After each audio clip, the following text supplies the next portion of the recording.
Welcome back to another exciting episode of An Anthropologist and a Cat Discuss Judith Butler. This is a momentous occasion, guys. This is the last episode for us covering gender trouble, which means next time we're going into probably my preferred of the two books, Undoing Gender. So, let's go ahead and get started. So, for this last chapter section, we cover Monique Wittig, bodily disintegration and fictive sex, and bodily inscriptions, performative subversions. Guess what, guys? After 183 pages, we finally get to stuff that I can use for my thesis. I'm so happy. I've also been going to, pull in from some of the other stuff, but this is finally Butler's take on everything. So, Butler opens section 3 of chapter 3 with this. Simone de Beauvoir wrote in The Second Sex that one is not born a woman, but rather becomes one. The phrase is odd, even nonsensical, for how can one become a woman if one wasn't a woman all along? Which is really a good question. How does one become a gender? What is the moment or mechanism of gender construction? Going down a little bit, if gender is always there, delimiting in advance what qualifies as the human, how can we speak of a human who becomes a gender, as if gender were a postscript or cultural afterthought? Part of me kind of... No. I was going to say there's definitely multicultural comparisons on this, but I don't think there actually are. So, and then Butler goes in to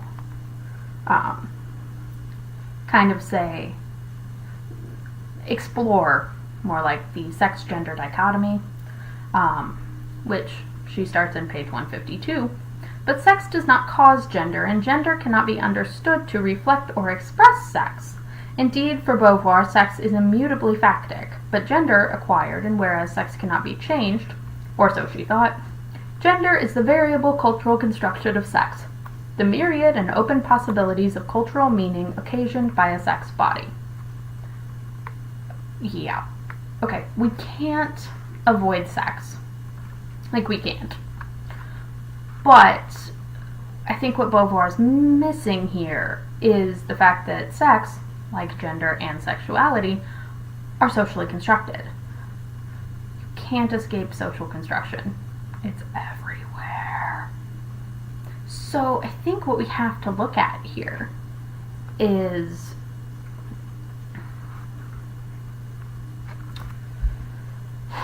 it's complicated. We're just going to leave it at that. So, this radical formulation of the sex-gender distinction suggests that sexed bodies can be the occasion for a number of different genders, and further that gender itself need not be restricted to the usual two. This was written in 1990? So, I feel like in 1990, the whole idea of non-binary, genderqueer, all of those fun people, is kind of not a thing yet. I'm not sure. I haven't, really looked into, identity politics. But I feel like it's not a thing at this point. So, Butler's like, possibly. I'm like, yep, there's definitely more than two genders. Easily. Even though I feel like it could have been longer than that, because the idea of indigenous two-spirits has been around forever. And then you also have individuals, for example in India, I believe it's in the Hindu religion, don't quote me, that also have, it's either a third gender or it's a combination of both. Once again, I'm not overly familiar with that, but these ideas are not new. And Butler expands on the consequences of these. If gender is something that one becomes but can never be, then gender itself is kind of a becoming or activity, and that gender ought not to be conceived as a noun or a substantial thing or a static cultural marker, but rather as an incessant and repeated action of some sort. I think we might be teasing performativity here, y'all. But, and another thing, apparently two things that Wittig says, I'm sorry if I'm mispronouncing this, my brain automatically wants to pronounce it the German way, but I'm pretty sure she's not German. One, that the category of sex is neither invariant nor natural, but a specifically political use of the category of nature that serves the purpose of reproductive sexuality. In other words, there is no reason to divide up human bodies into male and female sexes except that such a division suits the economic needs of heterosexuality and lends a naturalistic gloss to the institution of heterosexuality. Ooh, look, the only reason we divide into two sexes is because of heteronormativity. Who'da thunk?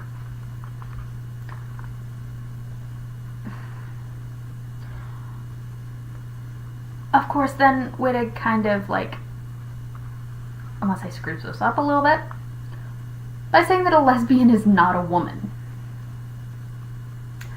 Several lesbians I know would probably most definitely disagree with that statement.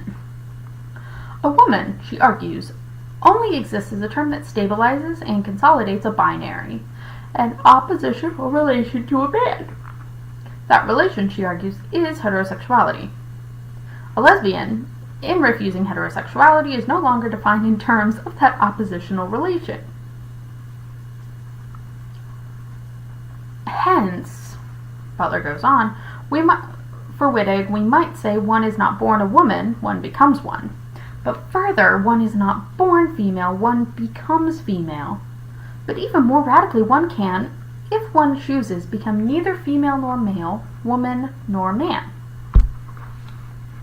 So we're taking that third gender thing and making them lesbians?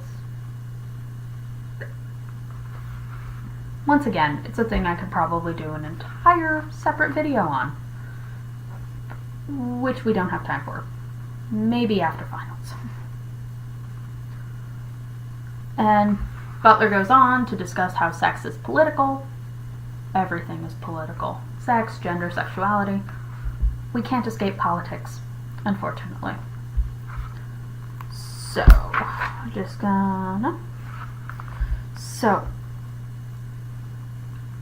we go on to a more examination of language. I like language. Language is fun. Language discourse is awesome. But language gains the power to create the socially real through the locutionary acts of speaking objects. Socially constituted ontology emerges from a more fundamental ontology that appears to be pre-social and pre-discursive. Cool beans. In her view, there are historically contingent structures characterized as heterosexual and compulsory that distribute the rights of full and authoritative speech to males and deny them to females. Gee. I don't know what that feels like. Please catch the blatant sarcasm there.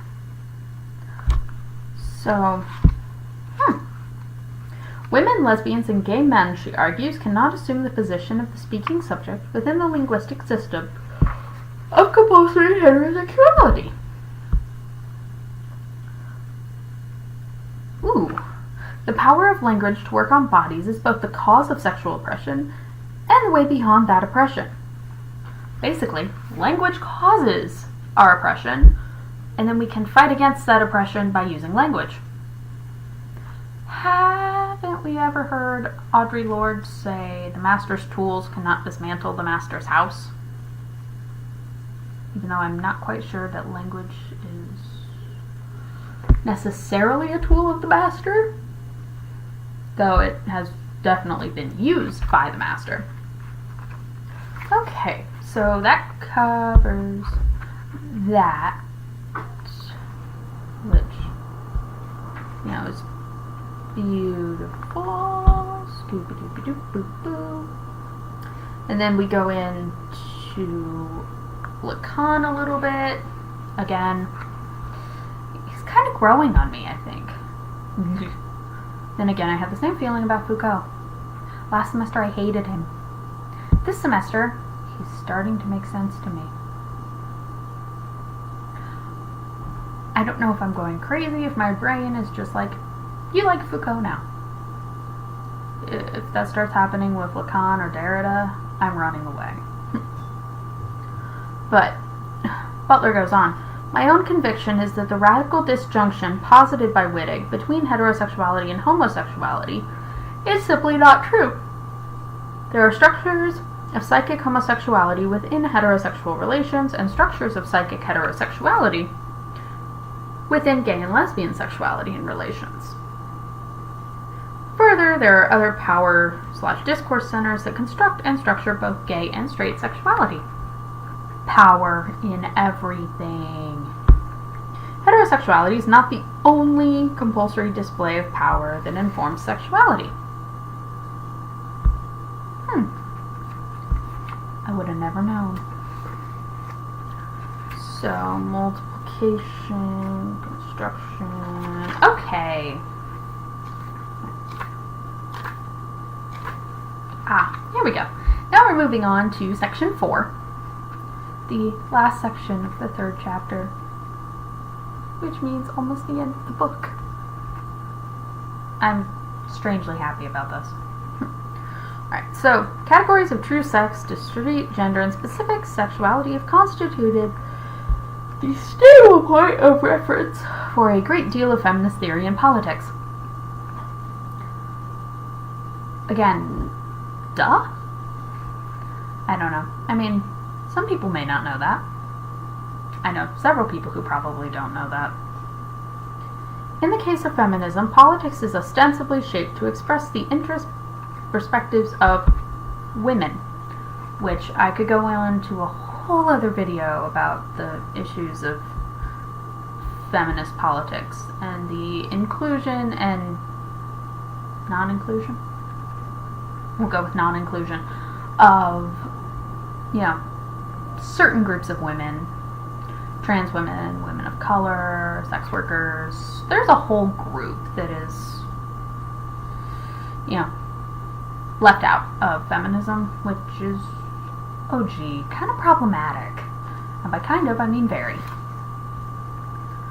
So, now, we're going to skip ahead to the section from inferiority to gender performances. I put a little special sticky note there, because now we're getting into my bread and butter. Alright, so basically what we're talking about is, and I highlighted this, normally I just underline, that the gendered body is performative suggests that it has no ontological status apart from the various acts which constitute its reality. This also suggests that reality is fabricated as an interior essence.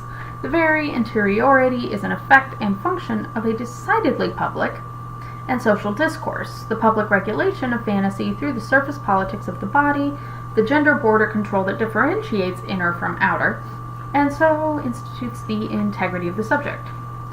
In other words, I underlined this more, acts and gestures, articulated and enacted desires create the illusion of an interior and organizing gender core, an illusion discursively maintained for the purposes of regulation of sexuality within the obligatory frame of reproductive heterosexuality.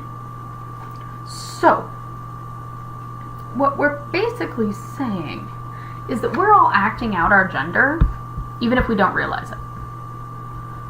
It came to my attention earlier this semester, and this is something I've never thought about, which was my own gender performance. Because, let's be honest, I'm a big fan of just wearing jeans and a sweatshirt, or, leggings, boots, and, a cardigan. And I like wearing dresses too. It's just lately the grad school 35 kind of limits my clothing options. But that is a subject for an entire other paper that we're not going to go into. So, the notion of gender parity defended here does not assume that there is an original which such parodic identities imitate. So, gender parity reveals that the original identity after which gender fashions itself is an imitation without an origin. To be more precise, it is a production which in effect, that is, in its effect, postures as an imitation. So we're basically imitating something that doesn't have an original. So, in essence, we're kind of making the original. Okay, now we're getting into kind of a cool thing that I can, put in with other stuff.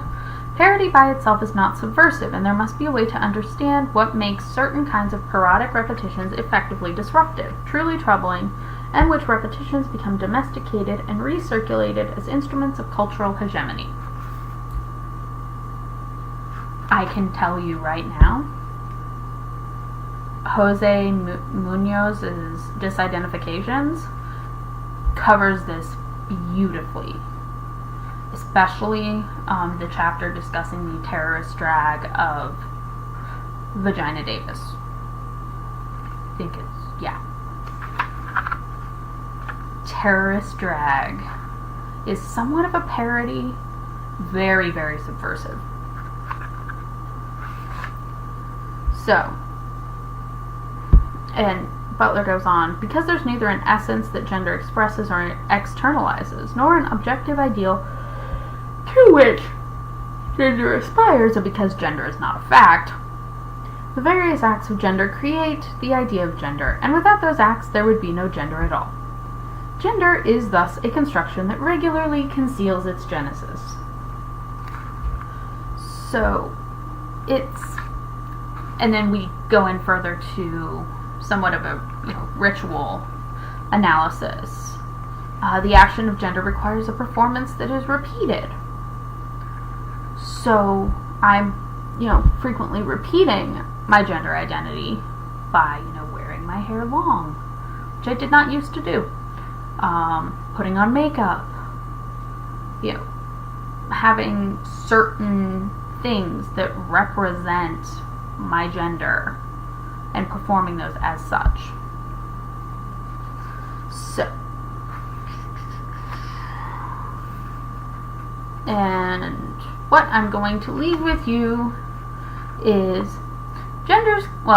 leave with you at the end of this. We're still going to discuss briefly kind of the whole book and wrap this up. Genders can be neither true nor false, neither real nor apparent, neither original nor derived.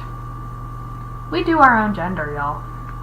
Okay, so this book, great book, bit of a read, and by a bit I mean, Butler flat out said at one point that she does not make her work, easily accessible to the layman. You have to be an academic to get a lot of this. There are several sections that are incredibly theoretical. I mean, she briefly references Derrida, and then Derrida's analysis of Kafka's Before the Law, which is one of my favorite Kafka works. I've read it in the original German. People are all like, you must read Lacan in the original French. Or Derrida. Derrida or Lacan. You have to read postmodernism. All I'm going to say. I've read Kafka and Goethe and Schiller and all those people in the original German. Come at me, bro. Alright, so next time we're going to get into the first chapter of Undoing Gender, which is going to be super exciting. And I'll see you then. Bye!